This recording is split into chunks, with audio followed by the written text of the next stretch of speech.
নমস্কার বন্ধুরা, আজকে নিয়ে এলাম নিমকি। ছোট ছোট যে চায়ের দোকানে নিমকিগুলো হয় সে প্রথমে 400 গ্রাম বা বড় কাপের 2 কাপ ময়দা নেব।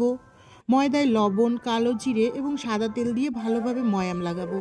এরপর পরিমাণ মতন জল দিয়ে না বেশি শক্ত না বেশি নরম একটি ডো তৈরি করে নিতে হবে।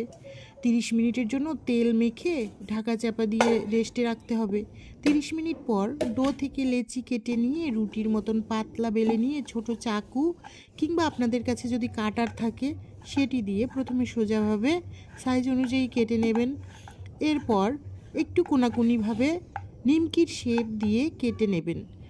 এরপর কড়াইতে সাদা তেল দিয়ে তেল গরম হয়ে এলে মিডিয়াম আঁচে হালকা সোনালি রং আসা পর্যন্ত ভেজে নিয়ে তেল ঝরিয়ে নামিয়ে নিলেই তৈরি হবে একদম মুচমুচে খাস্তা নিম। আমার রেসিপিগুলো যদি ভালো লাগে লাইক, কমেন্ট, শেয়ার এবং আমার চ্যানেলটিকে অবশ্যই সাবস্ক্রাইব করে দেবেন প্লিজ।